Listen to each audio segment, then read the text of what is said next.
प्रिय दर्शकों, आज मैं शिवरात्रि के संबंध में आप सबको बताऊंगा। आज महाशिवरात्रि है। पूरे देश में महाशिवरात्रि मनाई जा रही है। करोड़ों लोग शिव पूजन करेंगे। करोड़ों लोगों की आस्था शिव के प्रति होती है और वे शिव की पूजा करते हैं।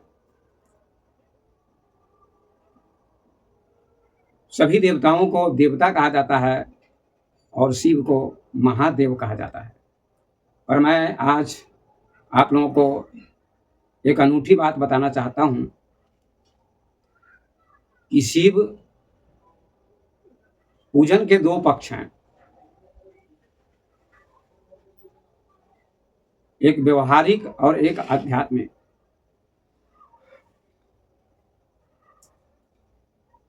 लेकिन आज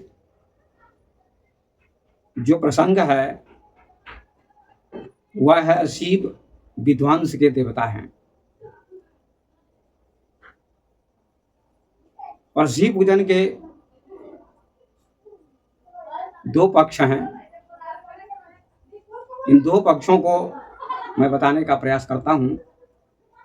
पहला पक्ष है व्यवहारिक या बाहरी पक्ष, दूसरा पक्ष है आंतरिक और आध्यात्मिक पक्ष। लेकिन 80% लोग व्यवहारिक और बाहरी पक्ष को ही समझ पाते हैं। आज पूरी रात लोग जागरण करेंगे और पूजा करेंगे, उपवास रखेंगे।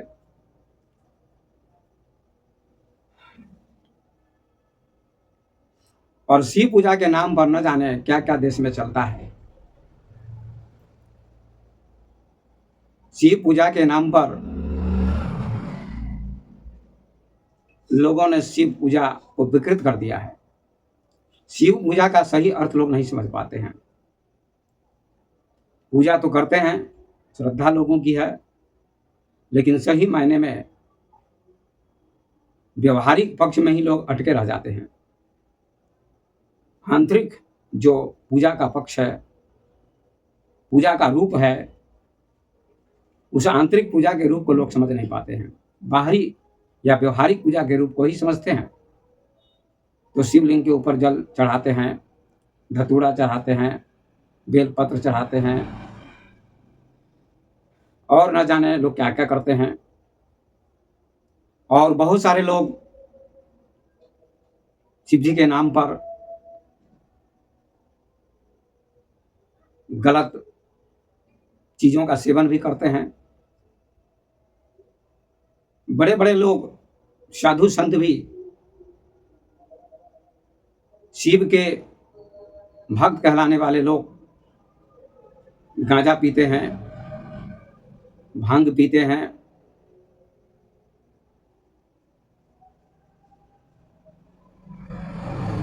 और न जाने क्या क्या करते हैं।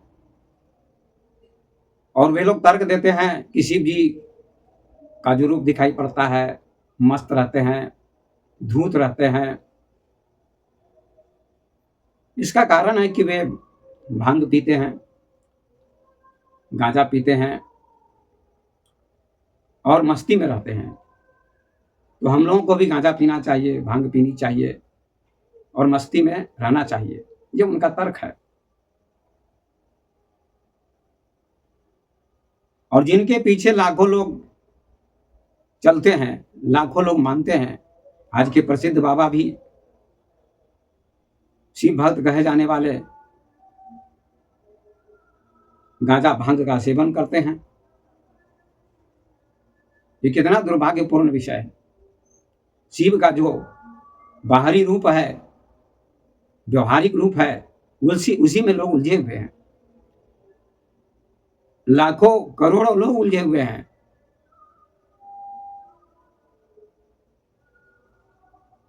और गाना में भी लोग गाते हैं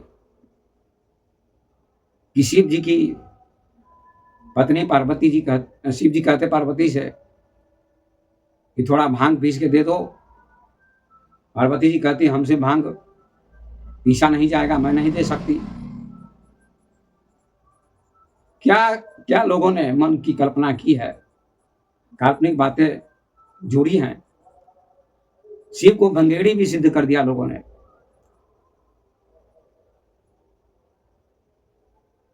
और लोग विमुख है शिव की भक्ति से, बाह्य पूजा में ही, बाह्य शिव के रूप में ही उलझे हुए हैं।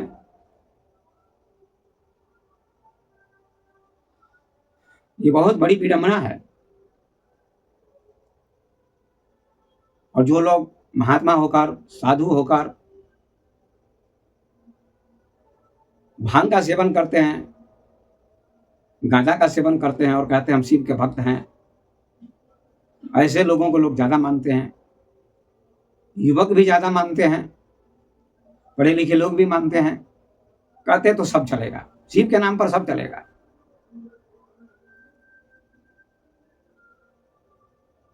न कोई तर्क करता है, न कोई चिंतन करता है। ये दुर्भाग्यपूर्ण विषय है। इससे लोग शिव की भक्ति से वंचित हो जाते हैं। शिव क्या है, शिव की भक्ति क्या है, शिव का असली रूप क्या है, इसको मेरे दृष्टिकोण से पूरे भारत में और पूरे संसार में मात्र 10% या 20% लोग समझते होंगे, कुछ सुलझे हुए लोग जो ध्यानी होंगे। बाकी लोग तो आडंबर में फंसे हुए हैं। ठीक है, बाह्य पूजा भी थोड़ी देर के लिए सही है, लेकिन बाह्य पूजा प्रतीक है। जल चढ़ाना ये क्या प्रतीक मात्र है कि अपने मन को शीतल बनाओ।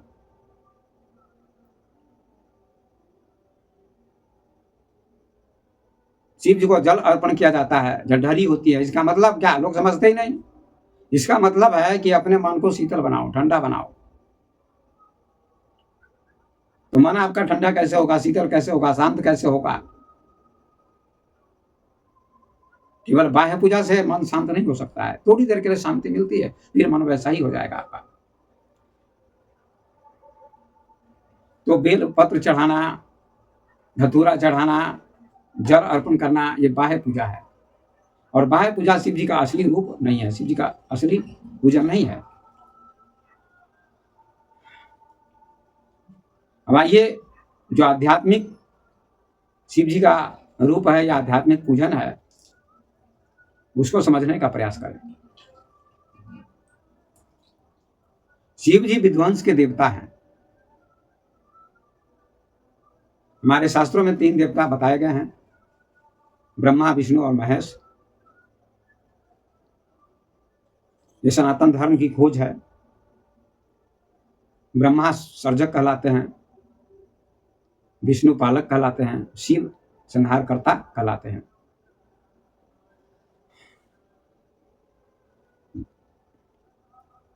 ये सनातन धर्म की खोज है। परमात्मा के 3 रूप हैं, ब्रह्मा, विष्णु और महेश। परमात्मा 3 रूपों में बट चुका है और 3 रूपों में परमात्मा ही सृष्टि का संचालन करता है। ब्रह्मा के रूप में सृजन करता है, विष्णु के रूप में पालन करता है, शिव के रूप में संहार करता है। इसको विज्ञान की भाषा में आप समझ सकते हैं। इसको आज के वैज्ञानिक ने या वैज्ञानिकों ने खोज की कि इलेक्ट्रॉन, प्रोटॉन और न्यूट्रॉन। प्रोटॉन जो है वो ब्रह्मा है और न्यूट्रॉन वो शिव हैं और इलेक्ट्रॉन विष्णु हैं।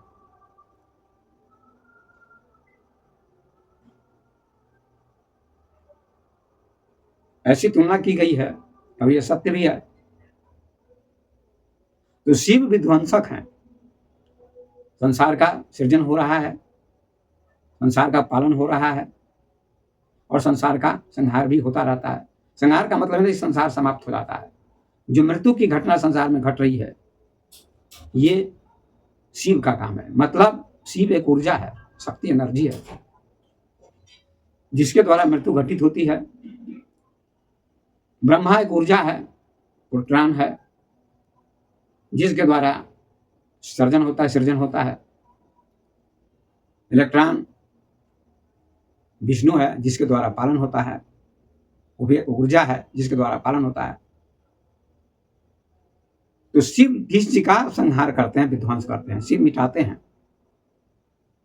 आपके मन में तर्क होगा कि शिव तो कल्याण का नाम है, बिल्कुल, लेकिन मेरे कहने का मतलब है शिव विध्वंस के देवता है, महादेव या महाविनाश। आज के मेरे इस प्रवचन का शीर्षक होगा शिव विध्वंस के देवता है, या महादेव या महाविनाश। इसका मतलब महादेव विनाश करते हैं, शिव विध्वंस करते हैं। जब तक विध्वंस नहीं होगा तब तक आप शिव को नहीं समझ सकेंगे। शिव किस चीज का विध्वंस करते हैं? अहंकार का विध्वंस करते हैं। हमारे आपके मन में अहंकार होता है, उसका विध्वंस करते हैं। शिव सबसे बड़े ध्यानी हैं, और ध्यान के द्वारा होता क्या है? ध्यान के द्वारा अहंकार का विनाश होता है। वैसे ओशो ने कहा है कि ध्यान मन की मृत्यु है। मन है बीमारी, ध्यान है औषधि। ध्यान से मन की मृत्यु हो जाती है। इसका मतलब है कि मन में जो अहंकार है उसकी मृत्यु हो जाती है, अहंकार का विध्वंस हो जाता है। और जब तक मन नहीं मरेगा, अहंकार नहीं मरेगा, तब तक चेतना का बोध नहीं होगा। शिव का नाम है चेतना, चेतना का नाम ही शिव है।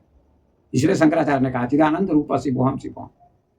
शिव चैतन्य रूप है, आनंद रूप है, और वही शिव मैं हूं। हर व्यक्ति चेतना का रूप है, जो उसको जान गया वो शिव हो गया। शिव हमारी चेतना से कोई अलग चीज नहीं है, लेकिन लोगों ने इतना डंबर बना रखा है कि शिव से हमारी बात होती है। आज प्रसिद्ध बाबा भी कहते हैं कि शिव से हमारी बात होती है। शिव जो कहलवा देते हैं वही मैं कहता हूं। ये कितनी गलत बात है, ये बिल्कुल झूठी बात है। शिव कोई आपसे अलग चीज नहीं है, शिव आप ही का स्वरूप है।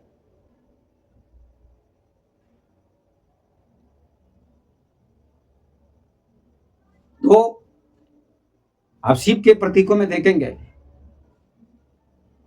कि गले में सांप है,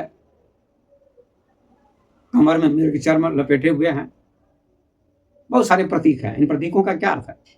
जो व्यक्ति ध्यानी होता है, शिव बहुत बड़े ध्यानी थे, यहां थे कहना उचित नहीं होगा।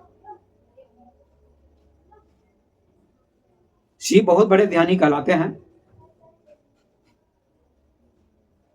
और ध्यान करने वाला व्यक्ति मन के ऊपर उठ जाता है।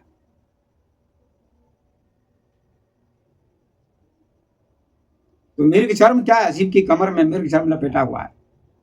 इसको बहुत कम लोग समझते हैं, केवल लोग पूजा कर लेते हैं, बिल्व पत्र चढ़ा लेते हैं, धतूरा चढ़ा लेते हैं, पानी चढ़ा देते हैं, पर जो आध्यात्मिक पूजन है शिव का, आध्यात्मिक रूप है शिव का, उसको लोग समझ नहीं पाते हैं। ये मृग चर्म क्या है? मृग माने शेर, शेर का चर्म पहने हुए। शेर माने अहंकार, और बड़े बड़े लोगों के मन में अहंकार होता है। साधु होने का भी अहंकार होता है कि मुझे सारी दुनिया जानती है, जान गई, वायरल बाबा हो गए, लाखों लोग पीछे लगे हुए हैं। ये क्या है? अहंकार है। शिव कहते हैं अहंकार को मिटाओ। शेर माने अहंकार, और शेर का चर्म पहने हुए, मृग चर्म पहने हुए हैं, मतलब लपेटे हुए, मतलब अहंकार को मिटा दिया है। लोग अहंकार के बस में हैं, मन के बस में है। लेकिन शिव कहते हैं तुम्हारे मन में जो अहंकार है उसको मिटाओ, मैंने मिटा दिया है अहंकार को। यह अहंकार ही तो सबसे बड़ी बाधा है शिव को जानने में, चैतन्य को जानने में। सारी दुनिया उलझी हुई है, करोड़ों लोग उलझे हुए हैं, बड़े बड़े बाबा उलझे हुए हैं, बड़े बड़े साधु उलझे हुए हैं। कुछ लोग समझ पाते हैं। शंकराचार्य ने स्वतर उपनिषद में कहीं व्याख्यान किया है, दिया है, भाष्य किया है कि आत्मा ही शिव है, वही कल्याण स्वरूप है। लेकिन जब तक अहंकार का विनाश नहीं होगा, अहंकार का विध्वंस नहीं होगा, तब तक तुम अपने स्वरूप, अपनी आत्मा शिव को नहीं जान सकोगे। और उनके गले में सांप लिपटे हुए हैं, आप देखते होंगे। सांप का क्या अर्थ है? मौत। शिव मौत से भयभीत नहीं है। जो ध्यानी है वो मौत से भयभीत नहीं होगा। ध्यानी व्यक्ति के लिए मौत कुछ भी नहीं है।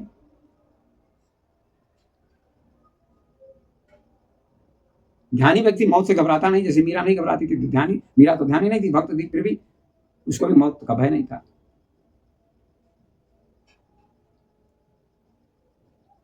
ओशो ने कहा था कि मेरा सूक्ष्म शरीर और स्थूल शरीर, इन दोनों का पृथक्करण हो चुका है। ध्यान करने के बाद मैं दोनों शरीरों से अलग हो चुका हूँ और अब मेरी मौत समाप्त हो गई। मेरा भय समाप्त हो गया मौत का। ओशो ध्यानी थे, बुद्ध ध्यानी थे। बुद्ध को भी मौत का भय नहीं था। तो जो ध्यानी होगा उसको मौत का भय नहीं होगा। मौत आपके साथ लिपटी हुई है, आपके साथ चल रही है। शिव यही संदेश देना चाहते हैं लोगों को कि मौत तुम्हारे साथ है, लेकिन तुम ध्यान करोगे तो मौत का भय मिट जाएगा। ओशो ने कहा था कि मैं 70 साल जी सकता था, लेकिन मेरा सूक्ष्म शरीर अलग हो चुका है और स्थूल शरीर अलग हो चुका है। इन दोनों का पृथक्करण हो गया है, दोनों अलग हो चुके हैं, इसलिए अब मैं 60 साल ही जी सकूंगा। और उन्होंने 60 साल में शरीर का त्याग कर दिया। उन्होंने घोषणा की, मैं मृत्यु सिखाता हूं उस पुस्तक में। तो ध्यान करने वाला व्यक्ति मौत से भयभीत नहीं होता है। तो आप सब समझे, केवल शिव का बाहरी पूजन करके संतुष्ट होने का प्रयास ना करें। ये थोड़ी देर के लिए संतुष्टि मिलेगी आपको। बाहरी पूजन भी बिल्कुल गलत नहीं है। जो अज्ञानी लोग हैं उनके लिए आस्था का आधार है।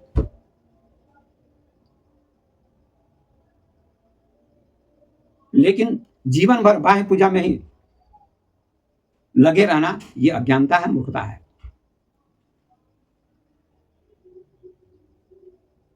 आंतरिक पूजा की ओर आना चाहिए। आंतरिक पूजा क्या है? आंतरिक स्वरूप क्या है शिव का? आंतरिक स्वरूप है चिदानंद रूप शिवोहम शिवोहम। आप चैतन्य रूप हैं, आप शरीर नहीं है, आप चेतना है। इसी बात का वर्णन शंकराचार्य जी ने निर्वाण षटकम में किया है। आज दुर्भाग्य है लोगों का कि शिव को सही से समझ नहीं पाते। शिव की पूजा विकृत हो गई है। बड़े बड़े कथाकार भी शिव को सही से समझ नहीं पाते।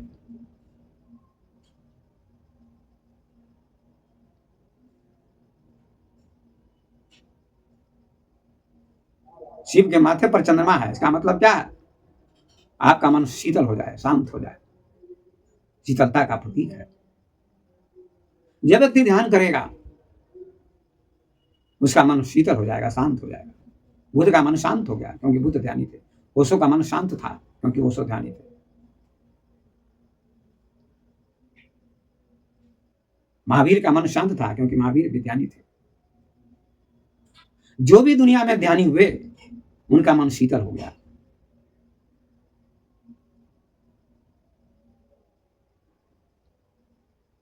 उनका क्रोध विसर्जित हो गया। इसलिए चंद्रमा शीतलता का प्रतीक है।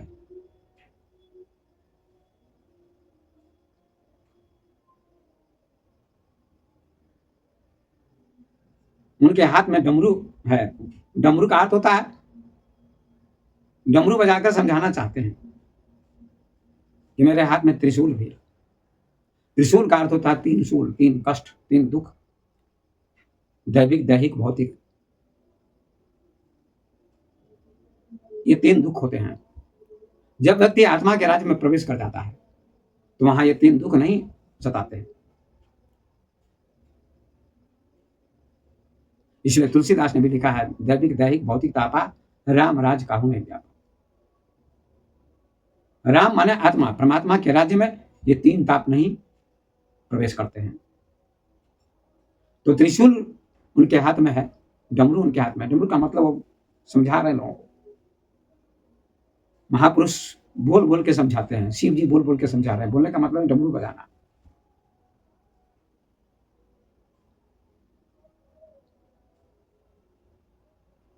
और शरीर में भस्म भी लगी हुई है, इसका मतलब शरीर एक दिन भस्म हो जाएगा। शरीर का अहंकार मत करो, किसी चीज का अहंकार मत करो, ये शिव समझाना चाहते हैं। तो शिव पूजन का ये आध्यात्मिक रूप है, आंतरिक रूप है।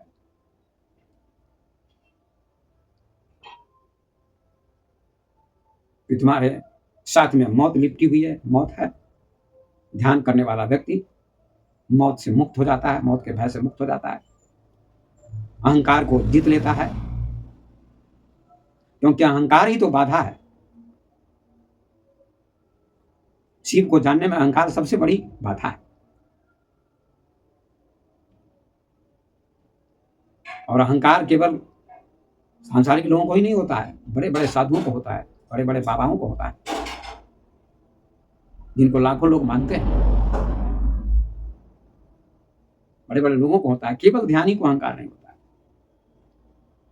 ध्यानी की पहचान बुद्ध, महावीर, अष्टावक्र, कृष्णमूर्ति, ओशो, वे सब ध्यानी पुरुष कहे जाते हैं। तो मैं अपनी वाणी को विराम देना चाहता हूं कि मैंने दो पक्षों की चर्चा की, शिव के दो रूपों की चर्चा की। शिव का पहला रूप व्यवहारिक रूप या व्यवहारिक पूजन, बाह्य पूजन लोग करते हैं, वो थोड़ी देर के लिए ठीक है, लेकिन बाह्य पूजा से आंतरिक पूजा की ओर जाना चाहिए। केवल जल चढ़ा देना, बेलपत्र चढ़ा देना, धतूरा चढ़ा देना, ये व्यवहारिक पूजा है, बाह्य पूजा है। और इससे अंदर की ओर प्रवेश करें, आंतरिक पूजा की ओर प्रवेश करें, तो मन को समझे। तो मन का जो अहंकार है वो मिटाना चाहिए, ध्यान करें। शिव ध्यानी कहे जाते हैं, शिव हमेशा ध्यान में आपको दिखाई पड़ेंगे। तो ध्यान आप करेंगे, ध्यान का लोग समझते ही नहीं है। कोई फोन करके पूछते भी नहीं है लोग, सुनने वाले श्रोता, कि ध्यान किससे कहते हैं, सुन लेते बस हो गया। तो आप शिव के आंतरिक रूप को समझे, आध्यात्मिक पूजन की ओर चले। आंतरिक रूप का मतलब होता है ध्यान करना। मैं शिव हूं, चिदानंद रूप शिवोहम शिवोहम, मैं ही शिव हूं। ये ध्यान के द्वारा समझा जा सकता है।